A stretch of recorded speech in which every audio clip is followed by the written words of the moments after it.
enseñar hoy día porque es para una sola clase, que es la fisiología renal. Acuérdense que para el examen final entraría desde la semana pasada, es decir, desde donde vimos fisiología del rumiante, ¿sí? La reflexión de la experiencia, tenemos aquí un caso que dice: un gato de 10 años llega a consulta con letargo, mucosas secas y pérdida de la elasticidad de la piel. El propietario refiere que el animal ha dejado de comer y de beber de manera adecuada, ¿sí? Entonces, ¿qué además nos dice? Que la orina es escasa y muy concentrada. Y aquí van las dos preguntas. ¿Qué mecanismos utiliza el riñón para conservar el agua en esta situación de este gato? ¿Y qué hormonas podrían estar participando? Sí. El sistema renal que produce la aldosterona y junto con la hormona de la ADH. Ya, muy bien. ¿Alguien tiene otra idea? Estas serían las hormonas, los sistemas implicados. Ahora, ¿qué más le agregarían a lo que ha dicho el señor Obregón? ¿La qué? La aldosterona también dentro del sistema renina, angiotensina, aldosterona. ¿Qué más?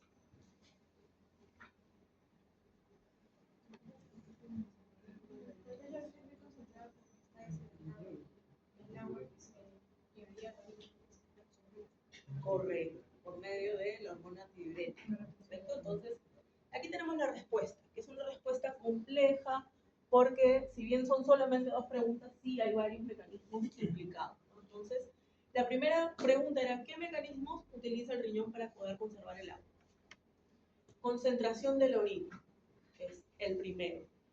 ¿Por qué? Porque justamente al estar deshidratado, al no estar alimentándose, entonces el organismo no está recibiendo líquidos. Entonces, por lo tanto, los riñones comienzan a concentrar la orina por medio, primero, del sistema, que es un mecanismo que vamos a ver el día de hoy, que es el mecanismo de contracorriente, el cual es un mecanismo muy eficiente para concentrar la orina y poder retener líquidos en el caso que sea necesario, como en el caso de este felino, ¿sí? Aumenta la reabsorción de agua a nivel de los túbulos colectores. ¿Por qué? Porque se libera la hormona tiroides. Ustedes ya saben que favorece la externalización de acuaporinas y por lo tanto el agua comienza a reabsorberse. Disminución del volumen urinario por esa reabsorción de agua. Entonces, lo que van a ver es que se produce una oliguria. Micciona en menor cantidad, ¿sí? Y la orina se vuelve más concentrada. Tiene mayor cantidad de solutos, menos agua, y por lo tanto es hiperosmótica. Entonces ustedes van a ver que esa orina es, al ser más concentrada, tiene una coloración, un amarillo fuerte, en realidad, ¿no? Muchas veces hasta casi de color naranja. Aumento de la reabsorción de sodio. Tengan en cuenta que se está activando el sistema renina-angiotensina-aldosterona. Por lo tanto, la aldosterona lo que hacía era retener sodio a nivel del túbulo contorneado distal y túbulo colector, ¿sí? Entonces, el sodio es soluble. ¿Qué significa esto? Que el agua siempre va a seguir al soluto. Entonces, el sodio arrastra agua. ¿Para qué? Para poder conservar el volumen extracelular. ¿Qué hormonas participan? Las vamos a ir viendo el día de hoy y en las siguientes semanas también. La hormona antidiurética, la ADH vasopresina, ¿sí? Ustedes ya saben que se produce, se sintetiza a nivel del hipotálamo y se libera a nivel de la neurohipófisis. ¿Cuándo? Cuando la osmolaridad está elevada. Si tenemos un paciente deshidratado, su osmolaridad está aumentada. ¿Por qué? Porque falta líquido, falta agua, ¿sí? Por lo tanto, se ve que el volumen sanguíneo ha disminuido. Efectos: acuaporinas, ya sabemos, las vamos a externalizar a nivel del túbulo colector, para reabsorber el agua y, lógicamente, vamos a tener oliguria, ¿sí? Va a disminuir ese volumen urinario. Sistema renina-angiotensina-aldosterona, que lo dijeron ustedes, ¿no? En este caso, la angiotensina 2 sabemos que es un potente vasoconstrictor, pero también tiende a estimular al centro de la sed. Por eso es que favorece la angiotensina 2. ¿Se acuerdan que tenía esa función de favorecer la liberación de la hormona antidiurética por parte de la neurohipófisis? ¿Sí? Entonces ahí está viéndose ese efecto. Y aumenta la reabsorción de sodio. ¿Por qué? Porque está liberando también aldosterona. ¿Sí? Y lo que se ve, ¿se acuerdan del péptido natriurético atrial? Que estaba implicado en lo que era la presión arterial y era contrario al sistema renina-angiotensina aldosterona. En este caso, este péptido natriurético atrial se ve inhibido. ¿Por qué? Porque el organismo no necesita que pierda sodio ni agua, sino busca más bien retener. ¿Okay? Entonces, son estos mecanismos y estas hormonas que se ven implicadas. ¿Sí? Como les digo, vamos a ir hablando de esto hoy día y en las próximas semanas. Igual le voy a pasar la diapositiva a la delegada. ¿Qué tal? Resultado del aprendizaje. Al finalizar la sesión, ustedes van a estudiar las bases teóricas de la fisiología renal, entre las que se encuentran la filtración, la absorción y la secreción, así como la formación de la orina. Y entonces, acuérdense siempre, en la fisiología renal se va a dar tres mecanismos. Suceden tres mecanismos que son vitales para esta función renal. Filtración, es decir, se va a filtrar la sangre, ¿sí? Todos los metabolitos, las sustancias necesarias van a ser filtradas, que están en la sangre. Luego tenemos lo que vendría a ser la reabsorción, es decir, que aquellas sustancias que todavía el organismo puede utilizarlas van a ser reabsorbidas. Y se habla de reabsorción porque acuérdense que ya tuvimos una primera absorción a nivel intestinal. ¿Sí? O sea, la reabsorción se da a nivel renal. Y tercero, tenemos la secreción, que vendría a ser secreción de iones, secreción de metabolitos, secreción de aditivos alimenticios, ¿no? Entonces ahí vamos a ir viendo en un rato las funciones de la nefrona y vamos a volver a nombrar. Esto es el contenido de la clase de hoy día, todo lo que vamos a ver, hasta donde lleguemos. Ojalá que terminemos para no arrastrar la clase, porque la siguiente clase es una clase muy larga. Sí, la siguiente, la primera del endocrino es bien larga, normalmente nunca la terminamos. A ver, tenemos que hablar, antes de meternos dentro del tema de la nefrona, es sobre el balance del agua en los animales. ¿A qué se refiere ese balance? Sería el balance entre la entrada de agua y la salida de agua. Tiene que haber un balance. Es decir, si hay pérdida de agua, tiene que haber alguna forma de recuperarla, ¿sí? Y si se está ingiriendo agua, tiene que haber alguna forma de poder eliminarla, porque tiene que haber, vuelvo a repetir, un equilibrio, un balance de agua, ¿sí? Entonces nos muestra aquí, por ejemplo, que la entrada de agua, sin lugar a dudas, primero va a ser por el agua de bebida. ¿Sí? El agua que ustedes le colocan en el comedero a su perro, a su gato, ¿no? O en las bateas, ya en los establos, qué sé yo, ¿no? Es agua que está ingresando. Agua en los alimentos. Alimentos húmedos, por ejemplo, si hablamos de mascotas, sabemos que tenemos los balanceados, los concentrados, que son secos, pero tenemos también las famosas latas, ¿no? Que le dicen lata de paté, de diferentes conformaciones, ¿no? Diferentes contenidos, algunos tienen pollo, otros tienen cordero, etc., ¿no? Entonces, tienen un mayor contenido de agua. Entonces, el aporte va a ser mayor. Y tenemos el agua de oxidación, que también se conoce como agua metabólica. ¿Qué significa esa agua metabólica?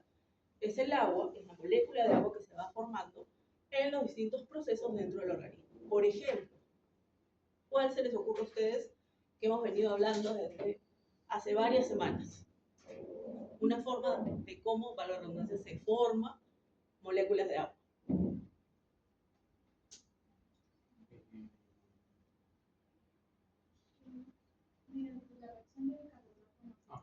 Correcto, ¿sí?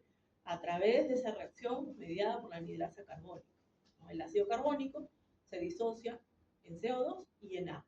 Entonces, esa molécula de agua es el agua de oxidación o agua metabólica, ¿sí? Ahora, ¿cuáles son las pérdidas de agua? Puede darse a través de la piel, por medio de la sudoración. En algunas especies es más que en otras, ¿sí? Por ejemplo, en los equinos es muy importante, en el ser humano también es muy importante, en bovinos también suele ser muy importante, ¿no?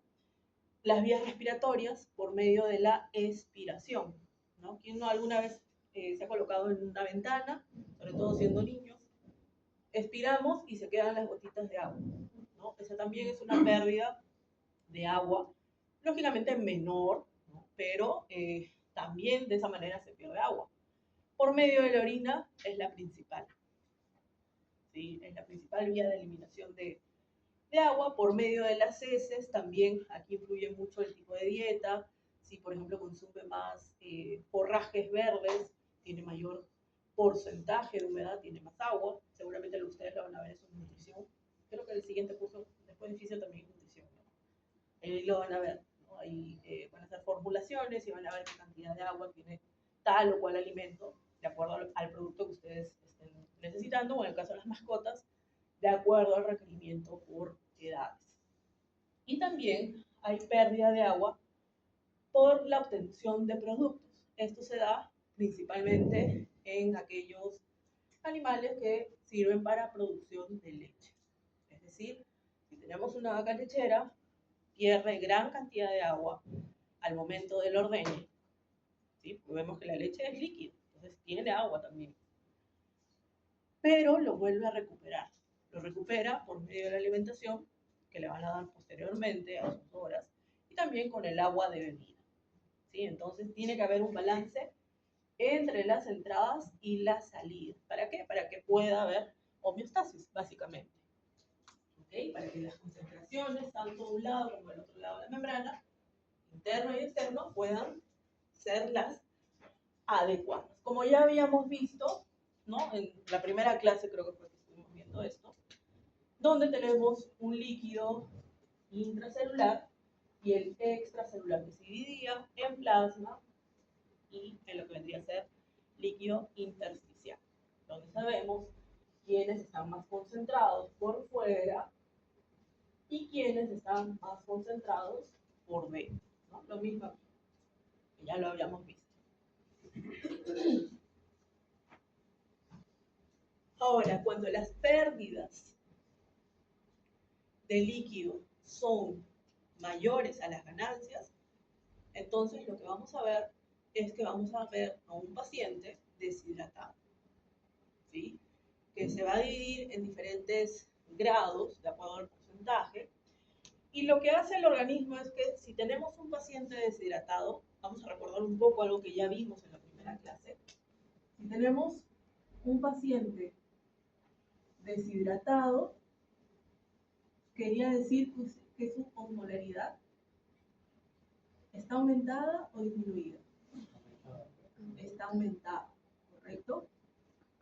Está aumentada. Entonces, esa osmolaridad era captada por los osmoreceptores que se encuentran a nivel del hipotálamo, ¿sí? Por lo tanto, esos osmoreceptores enviaban la información a las células magno, ¿sí? O magnocelulares, lo cual permitía la síntesis de hormona antidiurética. La hormona antidiurética ya formada se almacena en la hipófisis posterior o neurohipófisis. Por lo tanto, en respuesta a ese aumento de osmolaridad, se libera en la sangre. Y por vía sanguínea ya va al túbulo colector a nivel de la nefrona, permitiendo que aumente la absorción de agua. ¿Por qué? Porque sabemos que va a haber externalización de acuaporinas. ¿Sí? Entonces, eso es lo que hace el organismo, es una respuesta compensatoria ante una deshidratación. Pero llega un momento en que el organismo, si sigue habiendo una causa que está constantemente afectando la pérdida de agua y ese aumento de osmolaridad, entonces ahí es cuando comenzamos a ver estos cuadros de deshidratación que pueden ser leves, cuando es del 5 al 6% aproximadamente, moderada de 7 a 8%, y severa cuando es más de 10%. Algunos autores ya consideran que más de 8% ya es severa.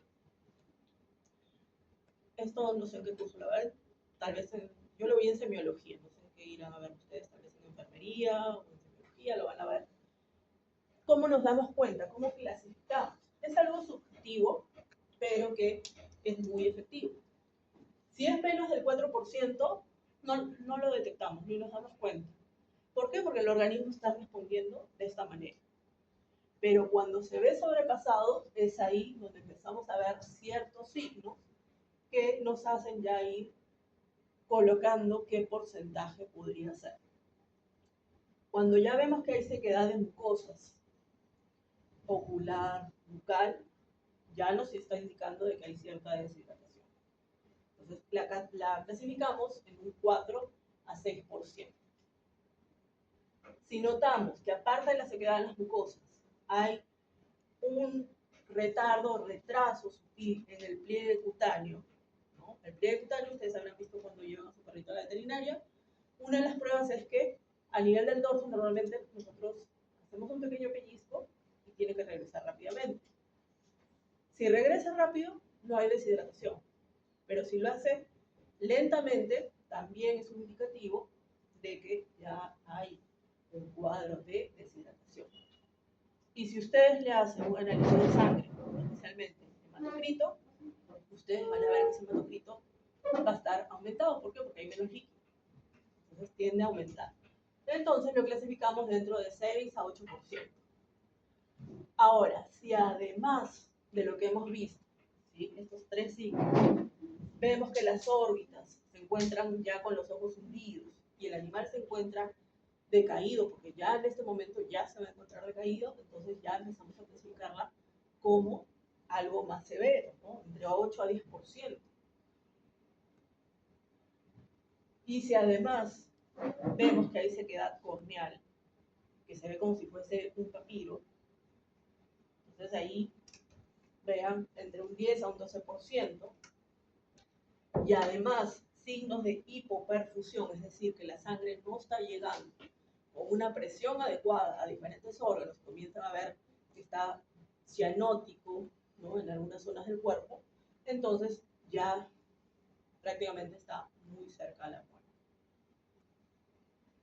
¿Sí? A partir de aquí, sí tenemos que ya tener 20 ojos sobre ese paciente. Lo que hacemos aquí, en este punto, es hidratar, colocarle el suero que ustedes crean conveniente en ese momento, suero fisiológico de preferencia, ¿no? Entonces, eso ayuda a poder hidratar al paciente. Poco a poco, ustedes también van a poner, creo que eso ya lo hacen en fármaco, o en semio, o en enfermería, les van a dar una fórmula para ver cuántas gotas necesita, en qué tiempo, porque acuérdense que si nosotros le mandamos a chorro el suero, podríamos generar edema. Entonces, ustedes van a aprender, de acuerdo al grado de deshidratación, qué cantidad, la dosis, ¿no?, la dosis de la sueroterapia que le tengan que ustedes instaurar a su paciente. ¿Okay? Entonces, son los porcentajes. Ese es el más ampliamente difundido, pero vean, aquí está un poquito más detallado, ¿no?, con los signos que se va a presentar en cada caso. Con respecto al pliegue cutáneo, ¿también va a depender de cuántos segundos se demora en esto para saber el tipo de... Sí, también hay un conteo, se recomienda que no sea más de 3 segundos. Si es más de 3 segundos ese retardo, entonces sí, ya tienen que tomar unas medidas más. Pero ustedes se van a dar cuenta, porque normalmente el paciente, cuando está bien deshidratado, hay un decaimiento.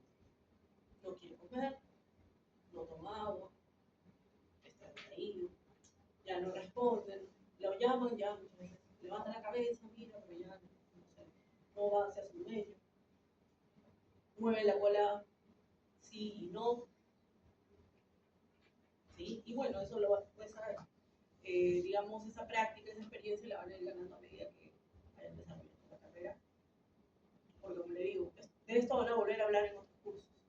Y si hacen prácticas ya en veterinaria, ustedes ya van a ir viendo esto de aquí mucho más todavía. ¿Sí? Muy bien. Pasamos Pasemos ahora sí a lo que es la fisiología renal. Ahora, en el caso de los riñones, sabemos que son dos órganos que se encuentran en posición retroperineal, ¿sí? Que tienen la capacidad de poder filtrar la sangre. Sabemos que la unidad funcional es la nefrona, ¿sí? Y esta nefrona se encuentra en realidad en millones, ¿sí? Se encuentran en millones, ¿no? Instauradas en lo que vendrían a ser las porciones. Acuérdense que tiene una corteza y tiene una porción medular. Y también, por anatomía, ustedes saben que dependiendo de las especies, la forma de los riñones varía, ¿no? En este caso, ¿de quién sería? El riñón derecho de un caballo. Equino, ¿no? De un caballo.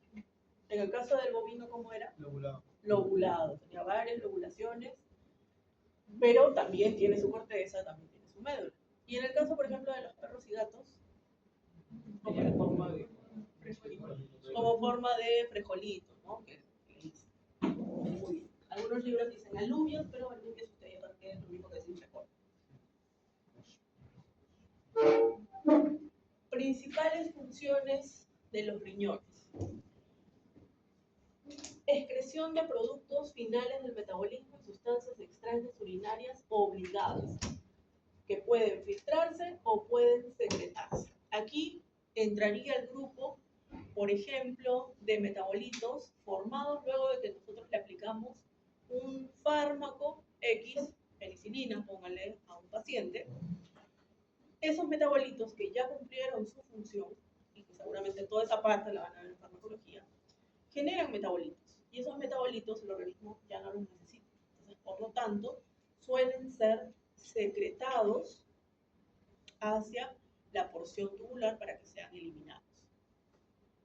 Así también como, por ejemplo, algunos aditivos alimenticios, ¿no? Los famosos, vamos al ejemplo para que se pueda entender rápido, los snacks, ¿no? Que son amarillo fuerte, que sabemos que tienen un montón de componentes químicos que le dan color, sabor, olor a queso, qué sé yo, que no tienen valor nutritivo, pero que son atractivos a la vista, son atractivos al gusto, son atractivos al olfato, ¿sí? Entonces, se ingiere, saciaron su gusto, pero los productos no sirven para nada en el organismo. Entonces, esos aditivos, esos metabolitos, tienen que ser eliminados. Y muchos de ellos pueden ser filtrados o bien pueden ser secretados también para ser eliminados. ¿Por qué? Porque el organismo no los necesita para nada. ¿Ok? Sustancias extrañas urinarias. Obligadas. Urinarias, obligadas. Iones, por ejemplo, hay algunos iones que se van a eliminar. Hay algunos que se van a reabsorber, hay otros que tienen que eliminarse. A eso se refiere.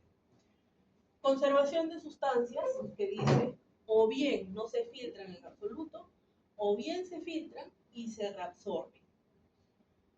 Por ejemplo, el organismo necesita de aminoácidos. Entonces, los aminoácidos que han sido filtrados y que llegan a las porciones tubulares deben de ser reabsorbidos. ¿Sí? Deben de ser reabsorbidos, pero el organismo todavía los necesita. Entonces, trata de recuperarlos. Y eso ocurre por lo general en el túbulo contorneado proximal, ¿sí? Es ahí donde se reabsorbe. ¿Okay? Regulación del equilibrio hídrico y electrolítico. Hemos visto cómo ciertas hormonas pueden generar que haya retención de agua, ¿sí? Que se retenga como la aldosterona o, por ejemplo, la hormona antidiurética también. Y también hay una regulación electrolítica. ¿Por qué? Porque vamos a ver varios iones que están pasando las membranas de un lado al otro lado, secretándose o reabsorbiéndose, ¿sí? Regulación del equilibrio ácido-base. Sabemos que con todas estas reacciones que ocurren a nivel de las células, como habíamos visto a nivel intestinal, algo muy parecido, es que en muchas reacciones se forman hidrogeniones y los hidrogeniones generan acidificación. Entonces, esos hidrogeniones suelen ser eliminados, son secretados hacia la luz para poder eliminar la clorina. Y obviamente se está generando una regulación por parte de tratar de absorber bicarbonato, pero también se está formando amonio. Entonces, contribuye a poder regular esa acidez o esa posible acidez. Entonces regula el equilibrio ácido-base. Y tiene funciones endocrinas, también porque se encarga de sintetizar algunas hormonas o sustancias químicas, ¿no? Como por ejemplo una que nosotros hemos visto que es la, ¿cuál? Cuando hablamos de sangre,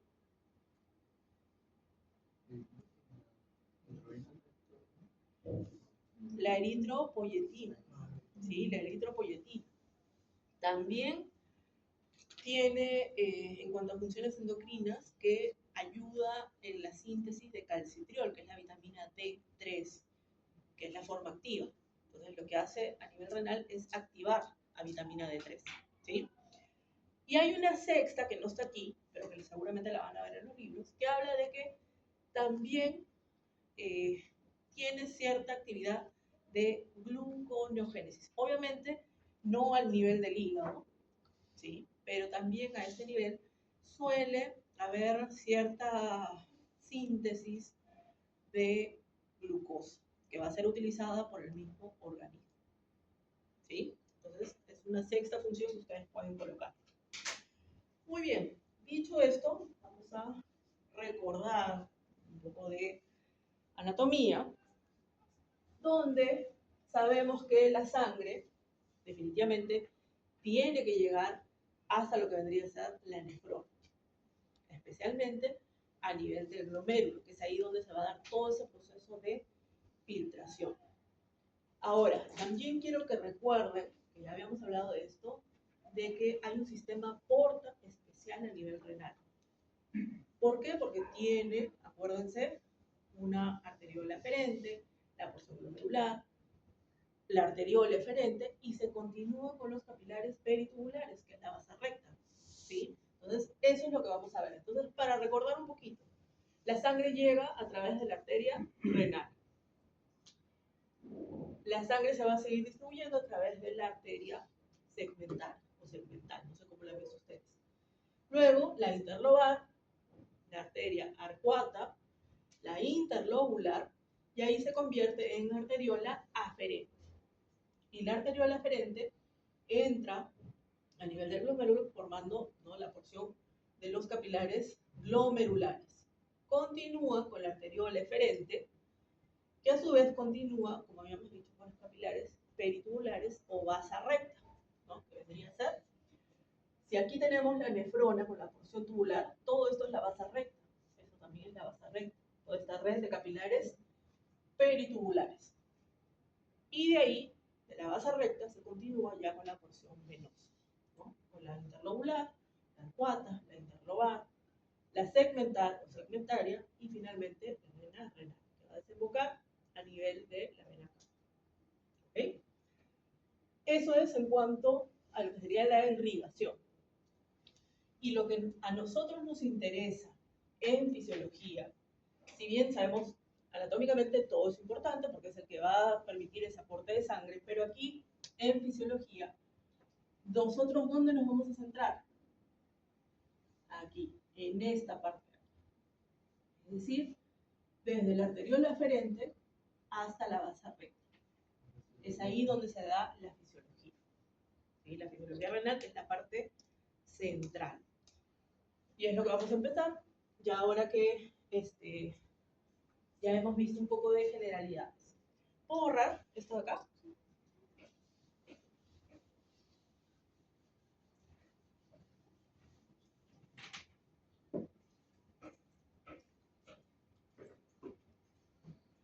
Ahora, también existen nefronas que son de tipo yuxtamedulares y corticales. La mayoría de especies tienen los dos tipos. Tal vez un poco más desarrolladas en un caso o en otro caso. ¿Cuáles son las diferencias? En el caso de la que es nefrona cortical, ubíquense aquí en las zonas que están bien delimitadas, la corteza, la médula, ¿sí?, con su zona externa y su zona interna. Quiere decir que estas nefronas corticales tienen asas de Henle cortas y apenas están ingresando en la porción medular, ¿no?, en la zona externa, en lo que sería la zona más externa, que es la tira externa, por dar tal vez por histología. ¿Ok? Ahora, en el caso de las yuxtamedulares,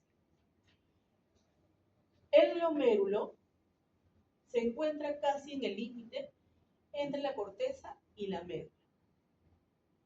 Y tiene un asa de Henle mucho más profunda. Vean cómo va hasta la zona interna. En realidad, la parte más profunda de la zona interna. ¿Esto para qué? Para poder concentrar mejor la orina. Esa es la capacidad que tiene. Y también, en este caso, se ve que la vasa recta también está mucho más desarrollada, porque tiene que generar ese acompañamiento para poder concentrar y diluir la orina. Sí, sí, claro.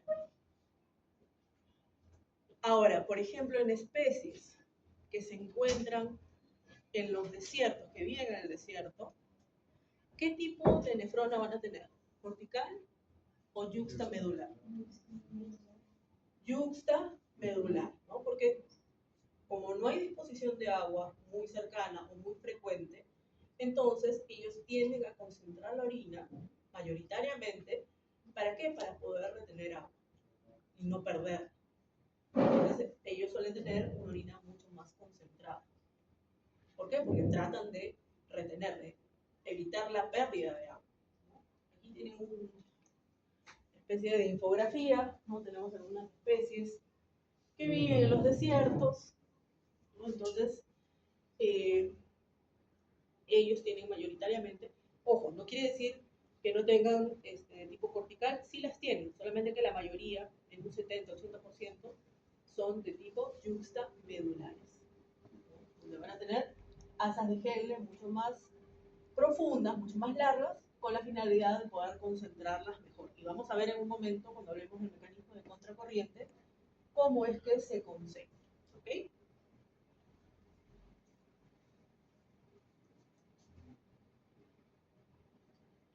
Y vamos a empezar con la filtración. Acuérdense que son tres procesos: filtración, reabsorción y secreción, ¿sí? Entonces vamos a ver la filtración que ocurre a nivel de los capilares glomerulares. Tenemos la famosa cápsula de Bowman, tenemos lo que vendría a ser la arteriola aferente y la arteriola eferente, ¿sí? Aquí es donde se va a dar la filtración de la sangre. Y se va a dar gracias a que hay una barrera, que es la barrera de filtración, que son tres capas, ¿sí? La primera capa es la capa endotelial, o simplemente conocida como barrera de filtración glomerular. En este caso, ustedes se pueden fijar que tiene lo que se conoce como las fenestras, es decir, son unos poros que van a permitir que puedan pasar aquellas sustancias, aquellas moléculas que están circulando en la sangre, excepto aquellas que tengan gran tamaño, como ¿quién? Glóbulos rojos, glóbulos blancos, plaquetas y proteínas, o por lo menos la mayoría de las proteínas. No deberían de pasar. ¿Ok? Entonces, esta es la primera barrera, ¿sí? La fenestrada. Ahora, la segunda barrera es la que se conoce como la membrana basal. Esa membrana basal se caracteriza por estar formada por proteoglicanos, dextroglicanos, tiene paransulfato, ¿sí? ¿Qué significa esto? ¿Qué significan estas sustancias? Que le dan carga negativa, están cargadas negativamente. Entonces, ¿qué ocurre? Vamos a suponer que en el caso de las proteínas nosotros sabemos que no van a pasar. ¿Por qué? Porque las proteínas tienen un elevado peso molecular.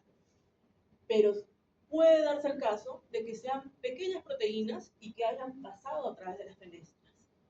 Entonces, ¿qué va a ocurrir? Que la segunda membrana, al tener cargas negativas, las va a repeler. ¿Por qué? Porque acuérdense que las proteínas tienen cargas negativas. ¿Sí? Negativo con negativo, chao, se repele. ¿Sí? Entonces no pasa.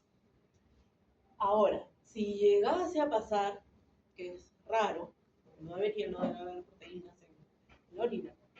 Tenemos una tercera membrana. Esa tercera membrana es la que se conoce como la membrana epitelial o podocitaria.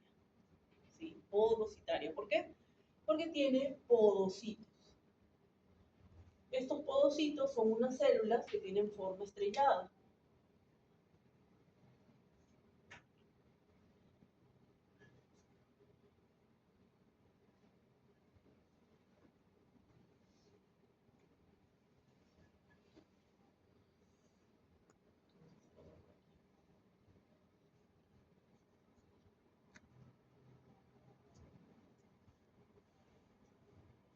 Tenemos tres podocitos y tienen estos pseudópodos que se conocen como pedicelos.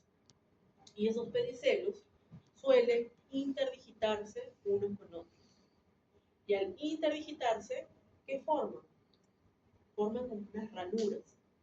Y a través de esas ranuras pueden pasar las últimas moléculas que deberían de ser filtradas.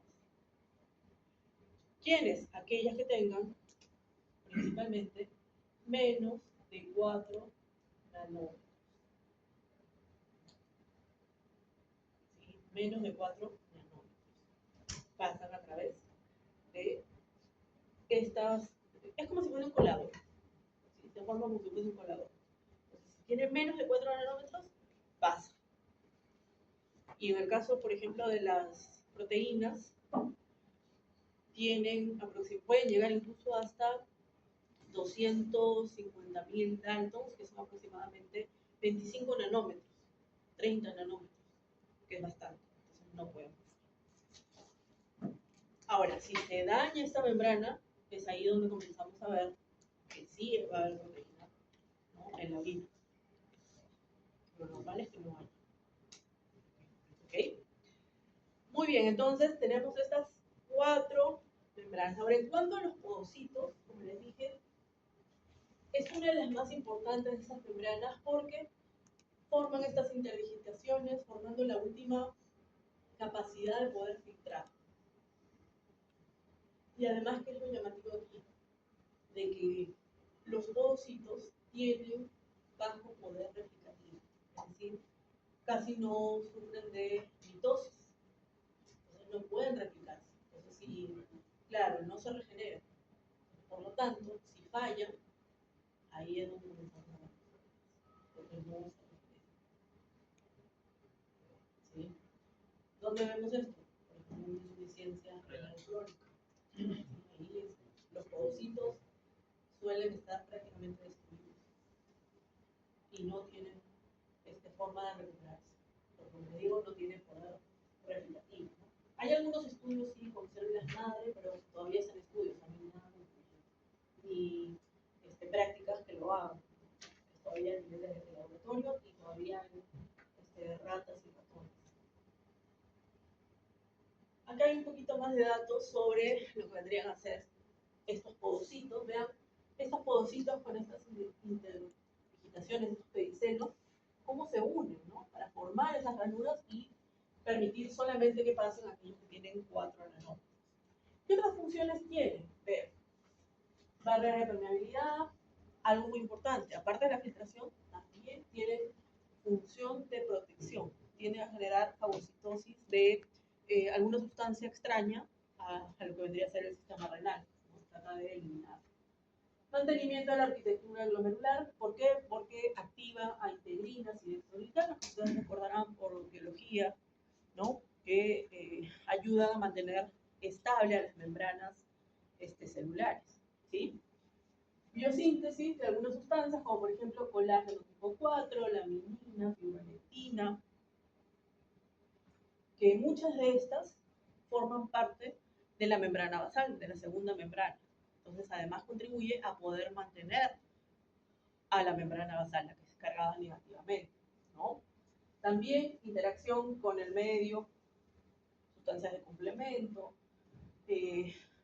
inmunoglobulinas, ¿no?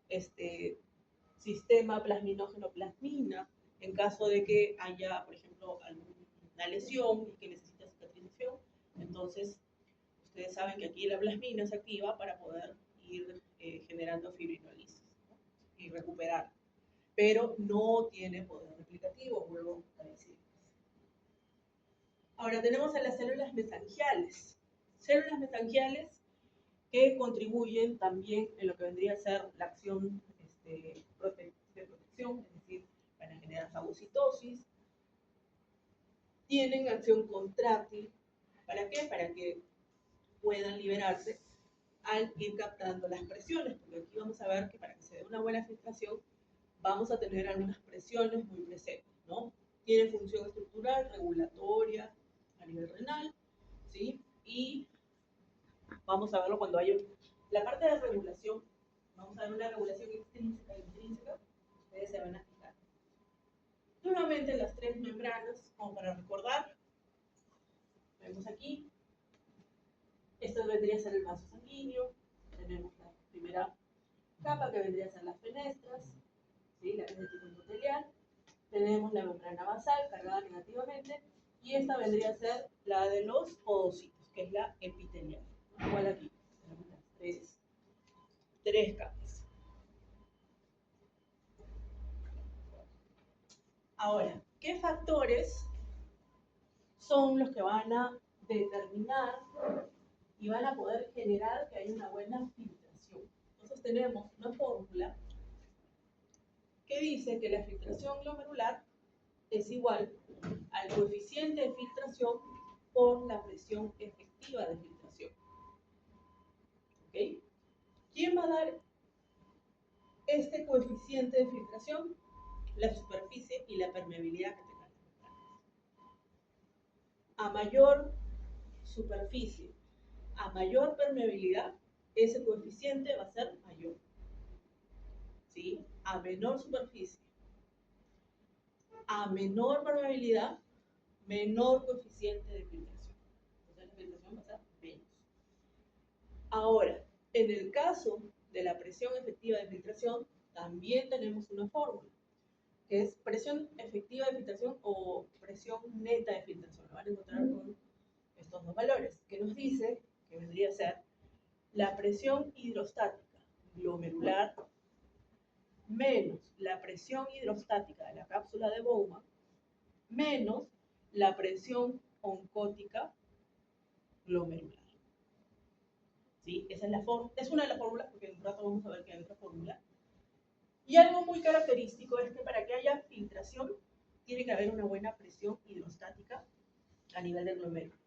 Por eso tiene una presión hidrostática glomerular alta, entre 55, 60, 65 milímetros de mercurio. ¿Cuánto era a nivel de los vasos sanguíneos periféricos que vimos en las primeras clases? ¿De cuánto era? ¿Cuánto? ¿Cuánto? No, no es de 40.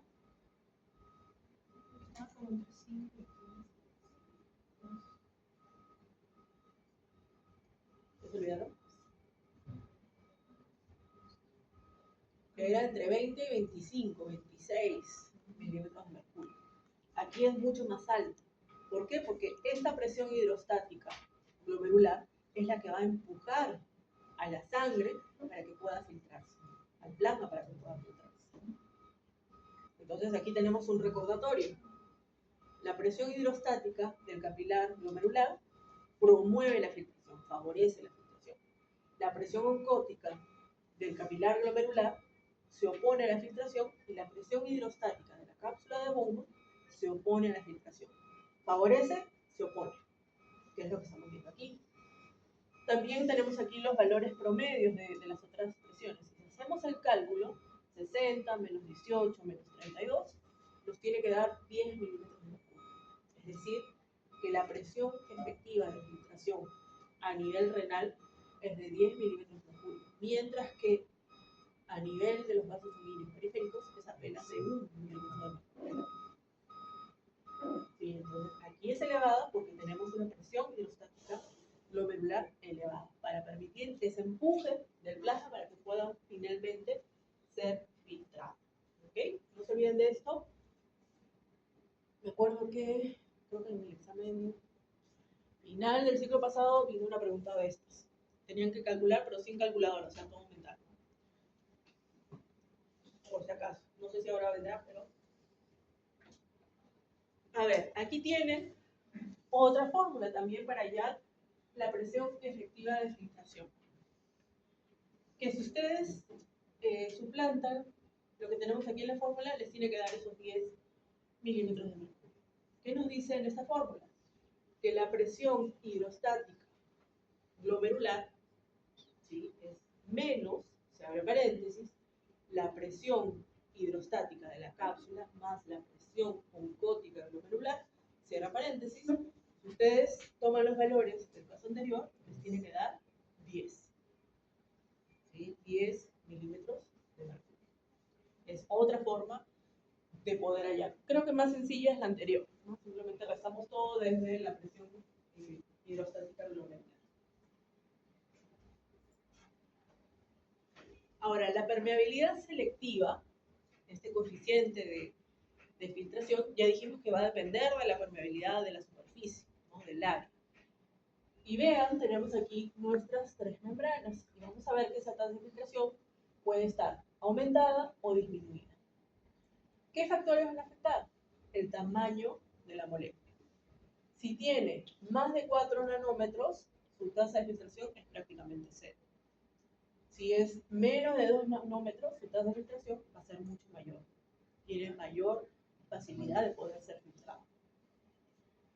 Tenemos la carga de las moléculas. Mientras más carga negativa tenga, va a ser menor su tasa de filtración. Mientras sea más neutro o tenga cargas positivas, su tasa de filtración va a ser mayor.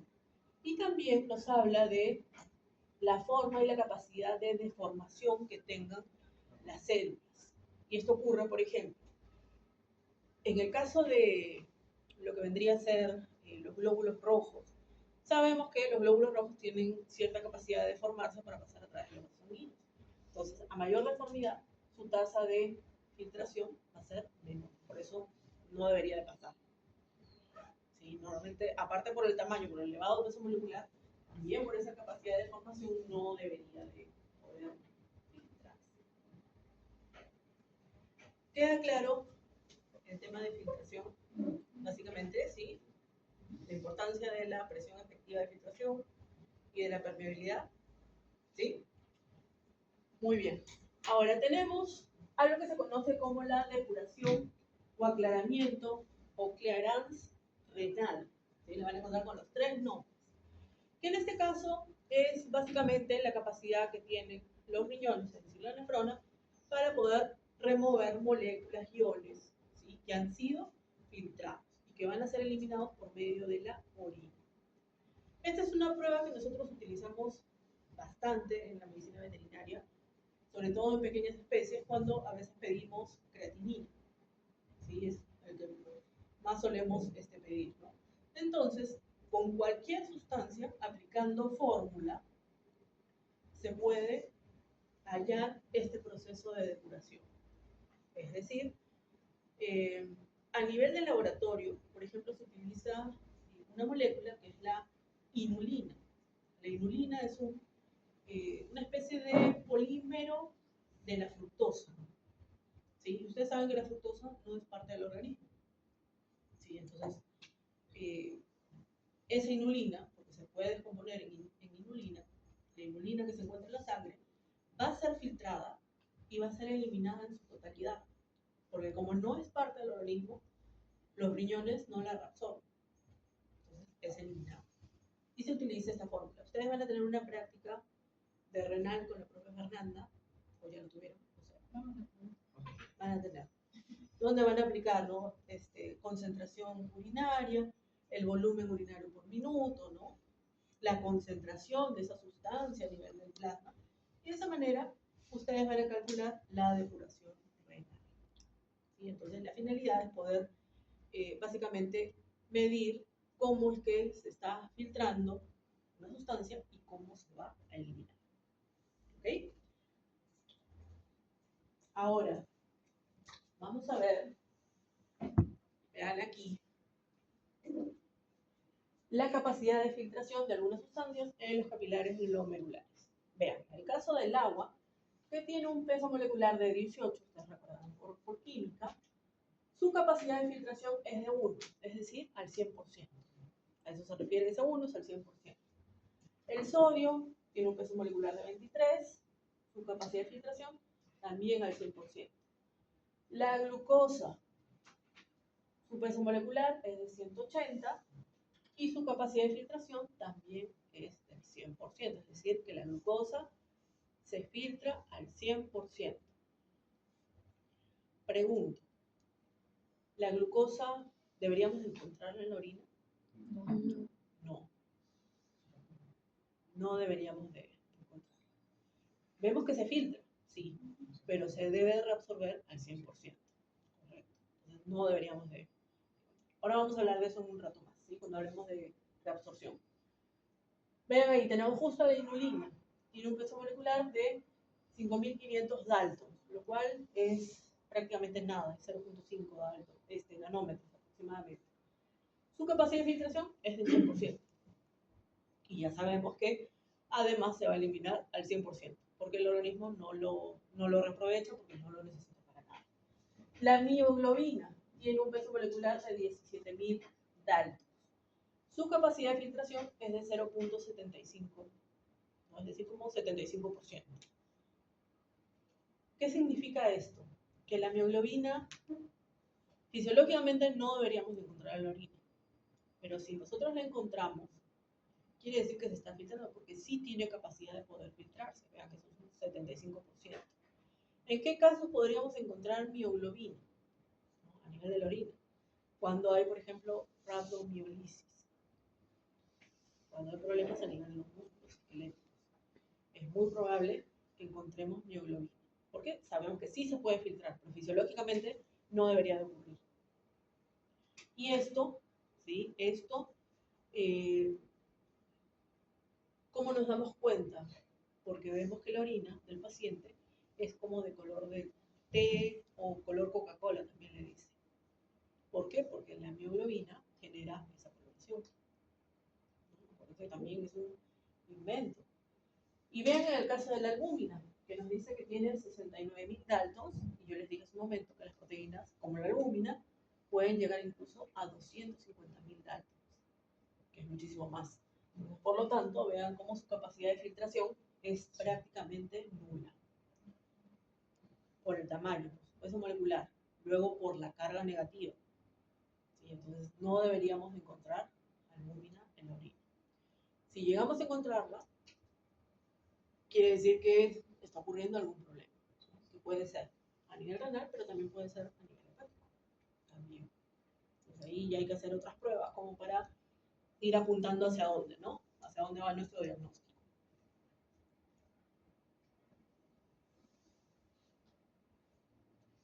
Ahora, la regulación de este proceso de filtración se va a dar básicamente por la presión de perfusión, es decir, la presión con la que llega la sangre, ¿sí? Hasta la nefrona. Si aumenta, se incrementa el flujo.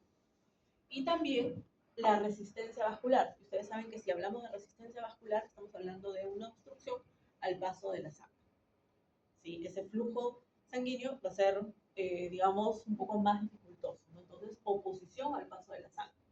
Y se va a ver afectado por mecanismos intrínsecos y extrínsecos, que son los que les había comentado y vamos a explicar ahora, que son muy importantes. Entre los mecanismos intrínsecos tenemos al mecanismo miogénico y tenemos al mecanismo de retroalimentación túbulo-glomerular. Y en los extrínsecos tenemos al sistema nervioso simpático, que va a liberar adrenalina, noradrenalina, y tenemos al sistema renina-angiotensina. ¿Sí? Son estos 4 mecanismos que van a regular esta tasa de filtración a nivel de los glomérulos. Le vamos a explicar uno a uno. En el caso del mecanismo miogénico, se da básicamente a nivel de lo que vendría a ser la arteriola aferente. Tengan en cuenta que si estamos hablando de una arteriola, vamos a encontrar musculatura lisa, ¿sí? Entonces, Estas células musculares lisas son, digamos, sensibles a canales de calcio y de sodio. Son muy sensibles, por lo cual tienden a abrirse. Y si ingresa calcio al músculo liso, ¿qué va a generar? Contracción.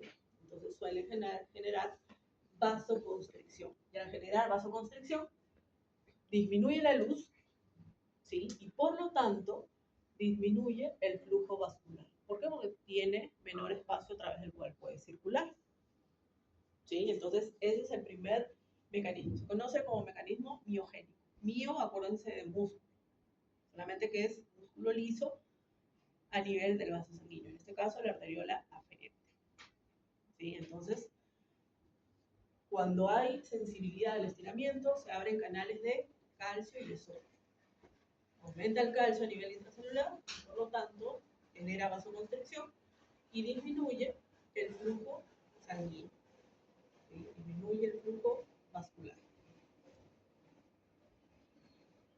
El otro mecanismo es reconocido como el mecanismo de retroalimentación túbulo-glomerular, que en este caso se encuentra a nivel de la mácula densa. La mácula densa, ¿se acuerdan que eran unas células que se encontraban en las cercanías del túbulo contorneado distal, que está en comunicación con la arteriola aferente y la arteriola eferente?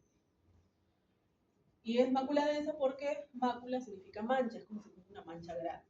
¿Sí? Entonces, esta mácula densa va a responder como cuando los niveles de sodio, ¿no? De sal, de cloruro de sodio, están aumentados.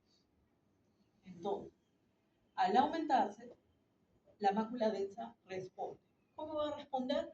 Liberando sustancias vasoconstrictoras, como por ejemplo, adenosina, puede liberar tromboxanos, puede liberar ADP, ¿sí? Que generan vasoconstricción.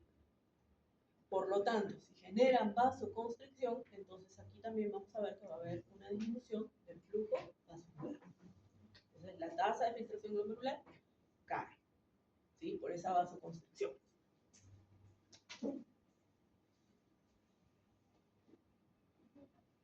En el caso del sistema nervioso simpático, vamos a ver que a través de los nervios simpáticos renales van a llegar hasta la nefrona, van a llegar hasta las células mesangiales del aparato yuxtaglomerular, ¿sí? Donde van a encontrar receptores beta 1, ¿sí? Por lo tanto, estimula estas células y liberan renina. Ustedes ya saben todo el mecanismo que tiene la renina, va a liberar, o mejor dicho, no va a liberar, sino va a terminar convirtiendo a la angiotensina 2, que es la forma potente, es un potente vasoconstrictor. Por lo tanto, el flujo sanguíneo también va a caer, ¿sí? Ahora, también la adrenalina y noradrenalina van a llegar a las arteriolas aferentes y eferentes, sobre todo en la aferente. ¿Y qué tiene como consecuencia? ¿Qué dice? Que disminuye la tasa de filtración glomerular y la producción del filtrado. Ahora pregunto, ¿por qué? De acuerdo a lo que hemos venido hablando. Por la vasoconstricción. Tengan en cuenta que tiene receptores alfa 1. Y entonces genera vasoconstricción. Muy bien. ¿Sí? Les recordar un poco lo que ya hemos visto. Y el cuarto mecanismo era el sistema renina-angiotensina, que va de la mano con el sistema cinina-calicreína. El que estoy señalando ahorita es lo que ustedes conocen. Ya sabemos que se libera renina cuando hay una disminución de lo que vendría a ser la presión. Hay disminución de la perfusión, también estimula. Y, como hemos visto hace un momento, el simpático también puede estimular. ¿Sí? Entonces, se libera la renina, se encuentra con el angiotensinógeno, que lo convierte en angiotensina 1, que se encuentra con la ECA, que es la enzima convertidora de angiotensina, y lo convierte finalmente en angiotensina 2, que es la forma más activa, generando vasoconstricción y también estimulando la liberación de aldosterona. Aldosterona, que ya sabemos que va a retener sodio y agua. ¿Ok? Esa es una forma. Entonces, si genera vasoconstricción y retención de sodio, lo que hace es disminuir el flujo vascular. Ahora, ¿qué pasa con el otro sistema? Que es el sistema calicreína-cinina. Y lo que se ve en este caso es que cuando se estimulan las células que son parte del túbulo contorneado distal, liberan esta enzima que es la calicreína. La calicreína en sangre se va a encontrar con un bradicinógeno, ¿sí? Bradicinógeno. Nógeno significa inactivo. Cuando la calicreína se encuentra con este bradicinógeno, lo convierte en bradicinina. Y la bradicinina tiene actividad vasodilatadora. No lo hace de manera directa porque lo que hace la bradicinina cuando llega a los vasos sanguíneos es favorecer la liberación de óxido nítrico. Y en realidad es el óxido nítrico el que genera vasodilatación. Pero ¿qué ocurre? Que ambos sistemas no pueden estar activos al mismo tiempo. O hay vasoconstricción o hay vasodilatación. Entonces, por lo tanto, cuando se encuentra la ECA, activa al sistema renina-angiotensina, pero la ECA inhibe a la bradicinina y lo convierte en un heptapéptido inactivo, que en la mayoría de libros van a encontrar que nuevamente se convierte en bradicinina. ¿Sí? Porque está inactivo. Entonces, o es uno o es otro. La ECA activa al sistema renina e inactiva al sistema calicreína. ¿Queda claro, chicos? ¿Sí? ¿O hay alguna duda? Sí. En la sangre. Está circulando en sangre. Siempre.